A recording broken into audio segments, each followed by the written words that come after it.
Good morning, सुप्रभात, केम छो, सलाम। उम्मीद है आप सब लोग बेहतर होंगे, अपना ध्यान रख रहे होंगे। किसी ने मुझसे बहुत अच्छा क्वेश्चन किया, कहा कि सर देखिए, आप हमेशा एग्ज़ाम के बारे में बात करते हैं, सफलता के बारे में बात करते हैं, मंजिल को पा लेने के बारे में बात करते हैं, पर कभी आप असफलता के बारे में बात नहीं करते। आप ये नहीं बोलते हैं कि जिन लोगों ने कोशिश की, पूरी मेहनत की, लेकिन वो मंजिल को हासिल नहीं कर पाए, या यूं कहें कि मंजिल के पास पहुंचकर वो फिसल गए। वो कुछ कदम दूर थी मंजिल, लेकिन वो उसे हासिल ना कर पाए, तो अब उनका क्या? उनके बारे में कभी आप बात क्यों नहीं करते हो? वो क्या आप उनको असफल मानते हो, जो बिल्कुल सफलता के पास थे, करीब थे, लेकिन किसी कारण से वो हासिल ना कर पाए? मेरा निजी अनुभव मैं आपको बताऊं, मेरा पर्सनल एक्सपीरियंस मुझे कहता है, वो कहता है कि यदि आप यूपीएससी के एग्जाम की तैयारी कर रहे हैं, और ये जो क्वेश्चन किया था वो मुझे किसी यूपीएससी के स्टूडेंट ने क्वेश्चन किया था। यदि आप यूपीएससी के एग्जाम की तैयारी कर रहे हो, आईएएस बनने के लिए तैयारी कर रहे हो, और आपने पूरी मेहनत की, आपने प्रीलिम्स में, मेंस में, इंटरव्यू तक पहुंचे, चलो मेंस नहीं निकला मान लो, या इंटरव्यू तक नहीं पहुंचे पर प्री निकाल लिया, मेंस निकाल लिया, मेंस तक पहुंचे, मेंस में अच्छा किया, पर क्वालिफाई मेंस नहीं हो पाया किसी कारण से, और ऐसा 3-4 बार हो चुका है, तो अब क्या क्या होना चाहिए? या इंटरव्यू तक पहुंच गए पर फाइनल सिलेक्शन नहीं हुआ, तो अब क्या होगा? या सिर्फ प्री निकाला, मेंस में उतना अच्छा नहीं कर पाए, तो अब क्या होगा? और प्री भी नहीं निकाला, प्रीलिम्स भी नहीं निकाला, तो फिर मैं मानूंगा कि भाई आपकी तैयारी में वाकई में बहुत कमी है, क्योंकि आपको कम से कम प्रीलिम्स निकालने के बाद ही आप डिजायरेबल कहलाते हो सिविल सर्विसेज के एग्जाम के लिए। मतलब प्री तो एक छलनी है, प्री का एग्जाम जो है वो छलनी के समान है कि भैया कौन कौन यूपीएससी के लायक है, अंदर आ जाओ, अब लड़ाई करो मेंस के लिए, इंटरव्यू के लिए। तो प्री तो छलनी के समान है, प्री नहीं निकला मतलब गड़बड़ मामला भाई, ठीक है? ये तो मैं खुलकर बोलूंगा बात। अब तो क्या होता है उनका? अब आपको बड़ी मजेदार, मेरे एक मित्र हैं, बड़े अच्छे मित्र हैं मेरे, और मैं नाम डिस्क्लोज नहीं करूंगा उनका। बड़े बड़े एक बड़े बैंक के अंदर वो एमडी हैं वो इस समय, और उस बड़े बैंक के का कार्ड डिवीजन, और इंडिया का सबसे बड़ा बैंक है, उसके उसके कार्ड डिवीजन के अंदर वो काम कर रहे हैं, जो क्रेडिट कार्ड, डेबिट कार्ड, उन सबको मैनेज करने वाली ऑल इंडिया की एक टीम है, उसके हेड है वो। और उनका प्रेजेंट में उनका जो पैकेज है वो है तकरीबन 4 करोड़ रुपए साल मिलता है उनको। उनको बैंक जो है वो 4 करोड़ रुपए सैलरी देता है एक साल की। 4 करोड़ रुपए साल का पैकेज है उनका, बाकी सारे बेनिफिट है उनको। उनकी कहानी ये है कि उन्होंने भी जो है वो बिहार के रहने वाले हैं, और उन्होंने दिल्ली में आके जो उन्होंने तैयारी शुरू की, अपना ग्रेजुएशन किया दिल्ली से उन्होंने, क्योंकि बिहार में उतना अच्छा इंफ्रास्ट्रक्चर था नहीं, तो ग्रेजुएशन करने के 12वीं के बाद वो आगे कहाँ, उन्होंने कॉमर्स से अपना जो है वो दिल्ली के अंदर जो है दिल्ली यूनिवर्सिटी से उन्होंने जो है वो अपना कॉमर्स से उन्होंने ग्रेजुएशन किया अपना, और उसके बाद वो यूपीएससी की तैयारी में लग गए, जैसा अमूमन बच्चे करते दिल्ली में। पहला अटेम्प्ट दिया उनका, प्री नहीं निकला। दूसरा अटेम्प्ट दिया, प्री निकला पर मेंस नहीं निकला। तीसरा अटेम्प्ट दिया, प्री निकला पर मेंस नहीं निकला। चौथा अटेम्प्ट दिया, प्री भी निकल गया, मेंस भी निकल गया, इंटरव्यू तक पहुंचे पर नंबर कम पड़ गए, तो फाइनल सिलेक्शन नहीं हुआ। 4 अटेम्प्ट खत्म हो गए उनके। अब क्या? अब उन्होंने जो है वो उस समय उन्होंने फिर तैयारी शुरू कर दिया, किसके लिए? बैंकिंग सेक्टर के लिए। अब उन्होंने बैंकिंग वाले एग्जाम देना शुरू किए, और उनका जो है एक बैंकिंग सेक्टर में जो है वो बैंक पीओ के लिए सिलेक्शन हो गया उनका। जब वहाँ सिलेक्शन हो गया उनका, तो फिर उन्होंने प्राइवेट सेक्टर में कुछ एग्जाम होते हैं, कुछ कुछ इंटरव्यूज कंडक्ट होते हैं पीओ बनने के बाद, वहाँ गए वो, उन्होंने उसको ज्वाइन कर लिया, एचडीएफसी को ज्वाइन किया उन्होंने। उसके बाद उन्होंने एचडीएफसी के बाद उन्होंने यस बैंक को ज्वाइन किया। उसके बाद अगेन वो एचडीएफसी में आए, मतलब वो जैसा कोटक में गए, अलग अलग शिफ्ट करते रहते हैं लोग। और आज वो, उम्र कितनी है उनकी? 48-49 साल उनकी उम्र है, 48-49 ईयर। 4 करोड़ रुपए के पैकेज पे काम कर रहे हैं, बीएमडब्ल्यू जैसी कार रखते हैं, उठ के बड़ा घर है बॉम्बे में उनके पास, सब कुछ खुद का खरीदा हुआ घर है। तो कहने का मतलब ये है कि क्या आप उस व्यक्ति को ये बोलोगे कि ये यूपीएससी में फेल हो गया था, आईएएस नहीं बन पाया था, इसलिए जीवन में फेल हो गया वो? नहीं। आप कंपेयर कर लो, आप कंपेयर कर लो जाके किसी स्टेट सर्विस वाले किसी व्यक्ति से, भाई वो ठप्पे के साथ मुंबई में रहते हैं, 4 करोड़ पैकेज, अपनी टीम के बॉस हैं पूरा, और बड़े बैंक में काम करते हैं, बड़ा मान सम्मान है, तो ऐसा नहीं कि उन्होंने कुछ खो दिया। मैं जब उनसे पूछा कि आपको कभी दुख नहीं होता यूपीएससी नहीं निकला उसका? क्यों डॉक्टर, क्यों दुख होगा? हमको यूपीएससी ने जो सिखाया है ना वो हमारे जीवन में काम आया। हमको इकोनॉमिक्स के, हम पढ़े ही इकोनॉमिक्स से ग्रेजुएट के थे, लेकिन यूपीएससी के लिए जिस लेवल की इकोनॉमिक्स पढ़नी पड़ी तो बहुत सारे कॉन्सेप्ट क्लियर हो गए हमारे। हमें हिस्ट्री पढ़नी पड़ी, देश के इतिहास के बारे में, जड़ के जमीन के बारे में मालूम चला। हमें इकोनॉमिक्स पढ़ने के अलावा, हिस्ट्री पढ़ने के अलावा हमको जो है वो और भी कई सारे फील्ड की जानकारी हमको मिली during the preparation of the UPSC, जो हमारे जीवन में आज तक काम आ रही है। सेम विथ मी, मैं अपनी बात कहूं तो मुझे यूपीएससी के, मैंने मेरे भले ही फाइनली क्वालिफाई नहीं कर पाया, पर यूपीएससी की तैयारी के दौरान मुझे इतना कुछ सीखने मिला कि मैं एंथ्रोपोलॉजी के बारे में, जूलॉजी के बारे में, बॉटनी के बारे में, मेडिकल साइंस के बारे में, इकोनॉमिक्स के बारे में, और मैक्रो इकोनॉमिक्स, माइक्रो इकोनॉमिक्स के, हिस्ट्री के बारे में, पॉलिटी के बारे में। मतलब कई लोग जो व्हाट्सएप यूनिवर्सिटी वाले लोग हैं वो तो बस जबरदस्ती मुझसे बहस करते लगे रहते हैं, उन्हें पता ही नहीं कि हमने कितनी किताबें पढ़ा ली। भाई तुम भारत के संविधान की बात करते हो, हमने तो संविधान की पूरी बेयर एक्ट को चाट डाला था, हमने एक एक आर्टिकल हमें याद था। हमने जो है वो ऐसी कई सारी किताबें, एक बुक है एल वॉशम की बुक है the wonder that was India, प्राचीन भारत के, एंशिएंट इंडिया के ऊपर किताब, वो पूरी किताब पढ़ना, फैंटास्टिक बुक है। आपको भारत के इतिहास के बारे में सही जानकारी मिलेगी। आपको विपिन चंद्रा पढ़िए आप, आपको संविधान के बारे में, आपकी पॉलिटी के बारे में पूरी जानकारी मिलेगी, आपको इतिहास के बारे में, आधुनिक भारत के बारे में जानकारी मिलेगी। आपको इकोनॉमिक्स की कई सारी, फॉरेन ऑथर की कई किताबें पढ़ डाली, मैक्रो इकोनॉमिक्स, माइक्रो इकोनॉमिक्स की, कैसे करेंसी कंट्रोल होती है, सब कुछ पढ़ डाला। आज मुझसे कोई मैं बात करता है तो मैं किसी भी सेक्टर में, किसी भी रीजन की, किसी कहीं की भी बात कर सकता हूं मैं, क्योंकि मुझे फंडामेंटल्स क्लियर है मेरे। मुझे फेल होने ने सिखाया, मैं फेल होता गया, सीखता गया, पर मैं जीवन में फेल नहीं हूं। आपको बहुतेरे ऐसे एग्जाम्पल मिल जाएंगे जो किसी एग्जाम की तैयारी कर रहे थे, बहुत अच्छी तैयारी कर रहे थे, नहीं निकल पाए, तो वो खत्म नहीं होता, नॉलेज कहीं नहीं आता। ऊर्जा का ये नियम है, एनर्जी का ये नियम है, कभी बर्बाद नहीं जाती। आप लगाओगे लगाओगे लगाओगे लगाओगे लगाओगे एनर्जी, और वो कहीं से लौट के आएगी वापस आपके। लॉज ऑफ थर्मोडायनेमिक्स जीवन में हमेशा काम कर रहे होते हैं। ये ब्रह्मांड, यूनिवर्स सबकी बातें सुन रहा होता है। जो ऊर्जा दोगे वो लौट के आएगी तुम्हारे पास, पक्का पक्का लौट के आएगी वो, कोई इफ नहीं, कोई बट नहीं, ऐसा हो गई सही। मेरी एक स्टूडेंट थी, उसने मेडिकल एंट्रेंस की तैयारी की, वो जो पुराने जमाने की बात है, उस समय सीटें बहुत कम हुआ करती थी। उसने बहुत मेहनत किया, बहुत मेहनत किया, लेकिन उसका एमबीबीएस में सिलेक्शन नहीं हुआ, उसका बीएएमएस में हो गया, उसने ज्वाइन नहीं किया।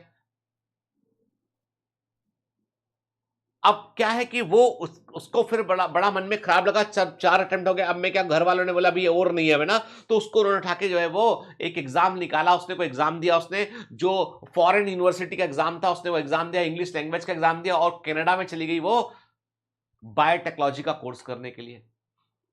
और कनाडा में उसने बायोटेक्नोलॉजी में ग्रेजुएशन किया, उसने फिर पोस्ट ग्रेजुएशन किया उसने, और अभी किसी साइंटिफिक लैब के अंदर काम कर रही है। और वो जो हम कहते हैं कि जो ओरल इंसुलिन, की मुंह से आप इंसुलिन ले सको, उसके मॉलिक्यूल पे वो काम कर रहे हैं, और वो वहां की बड़ी साइंटिस्ट में से एक है। तो क्या उसको असफल बोलेंगे हम? सक्सेस वो नहीं है जो, तो हम चाहते हैं कि मेरे मेरे को भूख लगी, मान लो भूख लगी और मुझे गुलाब जामुन ही खाना है, कि गुलाब जामुन नहीं मिली तो मैं असफल हूं। लेकिन जब मैं गुलाब जामुन के लिए पहुंचा, मैं दुकान पे गुलाब जामुन खत्म हो गई थी, नहीं मिली मेरे को, लेकिन वहां मुझे एक बढ़िया मिठाई मिली, रसमलाई मिली मुझे अच्छी सी, बढ़िया फ्रेश बना हुआ कलाकंद मिला मुझे, अच्छा सा हलवा मिल गया मेरे को वहां पे, बढ़िया समोसा मिल गया साथ में मुझे। मैंने कलाकंद खाया, अच्छा सा फ्रेश मावे का कलाकंद, थोड़ा कम मीठा वाला, और समोसा खाया मैंने, मन खुश हो गया। लेकिन गुलाब जामुन नहीं मिली, इसका अफसोस क्या जिंदगी भर करता रहूंगा? अरे भाई, कोई तुमको उससे अच्छी चीज मिलेगी खाने को। तो ये थोड़ी ना होता है कि लाइफ में कि भाई ये पाना है तो यही पाना। अरे कोशिश पूरी करो, मैं बिल्कुल मना नहीं करूंगा, कोशिश पूरी करो, पर यह है कि कई बार ऐसा होता है कि मंजिलें आपने जो सोचा है, आप उसके आसपास की जो चीजें होती हैं वो भी अच्छी होती हैं। किसी ने मुझे कहा कि सर आप उसको ठीक करो, आपने बीएएसएमएस और बीएमएस को पैरामेडिकल बोल दिया आपने। मैंने उसको कंपेयर नहीं किया बेटा, मैंने मुंह से निकल गया वो, मैं जानता हूं, इतना पढ़ा लिखा हूं मैं, यकीन करो मुझ पे, मैं पढ़ा लिखा आदमी हूं, यकीन करो मुझ पे, हाथ जोड़ के बोल रहा हूं, मैं पढ़ा लिखा आदमी हूं, ग्रेजुएशन पोस्ट ग्रेजुएशन सब किया हुआ मैंने। भावना पे जाया करो हर बार शब्द पकड़ के, सर आपने ये बोला, आपने वो बोला, अरे भावनाओं को समझा करो, शब्दों को पढ़ो। सर आपने ये बोल दिया, हम तो जा रहे, हम तो ये है। अरे तुम तो पैदाइशी डिमोटिवेटर हो, तुम्हारा कुछ नहीं कर सकता कोई आदमी। तुम्हारे दिमाग में एक तार लगा हुआ है डिमोटिवेटर, वो रोज एक्टिव रहता है। ढूंढो गलती, ढूंढो मिस्टेक, मिस्टेक मिस्टेक मिस्टेक। कभी कभी तो फील होता होगा तुमको तुम खुद ही एक मिस्टेक हो। तो इतने नेगेटिव मत रहा करो कि पूरे समय पकड़ के सर ने ये बोल दिया।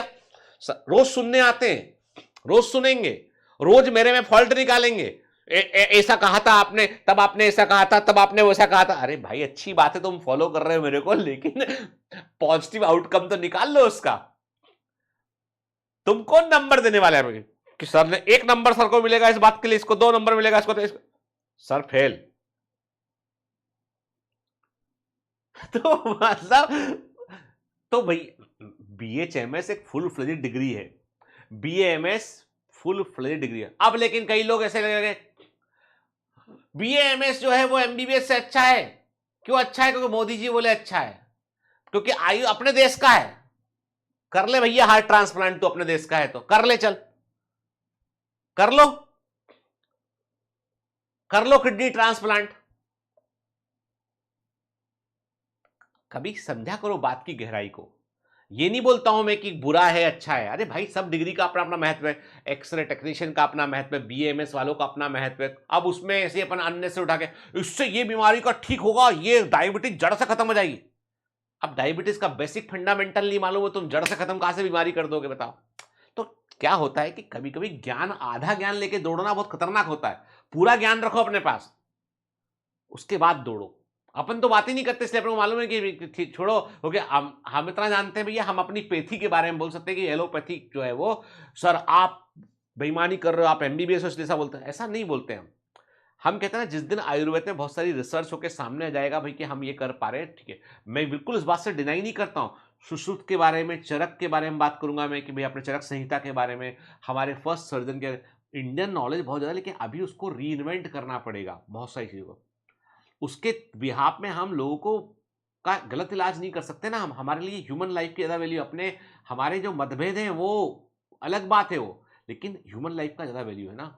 कि हम ऐसा तो है नहीं कि हम जो है वो पेड़ का रस निकाल के इंजेक्शन लगा देंगे उसका, मर जाएगा आदमी भाई। मैंने बहुत केस देखे हैं ऐसे। तो अभी लौकी का जूस पीकर मैंने मरते लोग भी देखे हैं, मैंने सुना पड़ा है मैंने कि लौकी का रस पिया और पी के वो आदमी, गूगल कर लेना, ठीक है, मिल जाएगा आपको। तो पॉइंट वो नहीं है, पॉइंट वो पहली बहस नहीं है। मैं बिल्कुल मानता हूं कि भैया आपका डिग्री फुल फ्लेजेड है, उसका पूरा सम्मान करता हूं, रिस्पेक्ट करता हूं मैं, लेकिन आपको ये समझना पड़ेगा बात का कॉन्टेस्ट क्या था उसका, ठीक है। ठीक है, तो अभी मैं आपसे कह रहा हूं कि जब हम अब यहां लौट के आते हैं अपनी बात पे। जब हम तैयारी कर रहे हैं एग्जाम की और मान लो हमको वो नहीं मिला, नीचे का कुछ मिला, हमें दूसरा कुछ मिल गया, तो उसको अच्छे से करो। जैसे मैं कहता हूं, मेरे कुछ स्टूडेंट है जो BAMS कर रहे हैं।